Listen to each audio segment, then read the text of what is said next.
Chamberlain's Ladies presents The Tragedy of King Lear.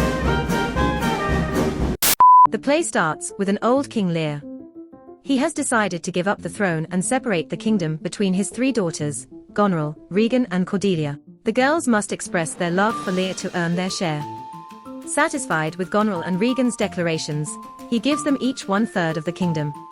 Cordelia, who truly loves her father, doesn't partake, remarking, "My love's more richer than my tongue." The king banishes her. She lost her dowry, yet gained a new husband, the King of France. Lear's friend Kent disagrees with Lear's behavior. He too is banished. Next we meet Edmund, the bastard child of the Earl of Gloucester.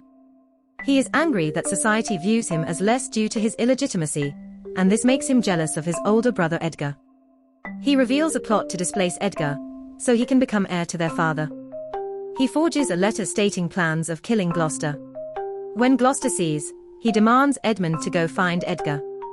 He finds Edgar but coaxes him into hiding instead. He injures himself and returns to Gloucester, who banishes Edgar, now believing the threat to be true. Edgar hides out in the woods, disguised as a beggar, poor Tom. Meanwhile, Kent wishes to stay loyal to Lear. He thinks of a plan to disguise himself as a servant to Lear, called Caius. Lear thinks all is well. He accepts Caius and within short time moves into Goneril's palace. However, Goneril hates housing Lear. She does not treat him like a king, and rids 50 men in Lear's retinue. This betrayal outrages Lear.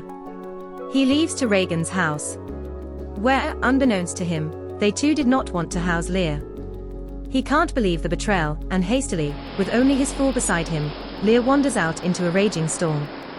Despite Lear's protests, they find shelter, and discover Edgar disguised as poor Tom. Gloucester sympathizes with Lear and tells Edmund about a plan to save the king. However, this leads to him being seen as a traitor. He is captured by Regan and her husband Cornwall. His eyes are plucked out as punishment. Cornwall is killed by Gloucester's servant, and Gloucester is told to leave. Edmund spread a rumor that Gloucester is aiding Cordelia's army who plan to invade. He is rewarded with Gloucester's title. A dismayed Gloucester stumbles upon Edgar, who he asks to take him to a high cliff so he may jump. Edgar, shocked, agrees, however leads him only to a small mound. He jumps and is convinced he escaped death. Goneril wants to get ready to fight the French forces. Her husband Albany says he'll fight with her, but he sympathizes with Lear.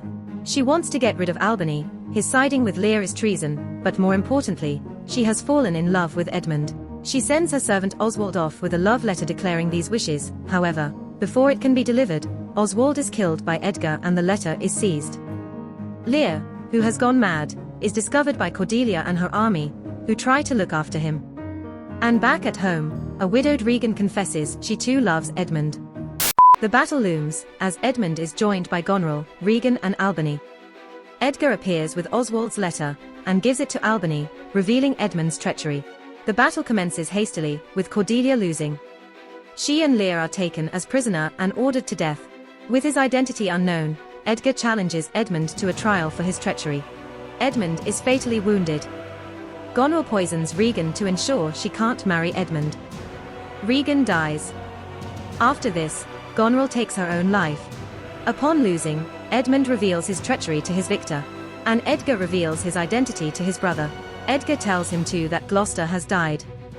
Feeling sympathy, Edmund asks to stop Lear and Cordelia's deaths in his final breath. He then dies. His request was too late. Cordelia is dead, with a grieving Lear holding her. He is mad and in despair, he too dies. With Albany left the only remaining rightful king, he requests Edgar and Kent to rule beside him. Kent intends to rejoin Lear, his master, leaving only Albany and Edgar to rule, and speak of the sad tragedy of King Lear. The end.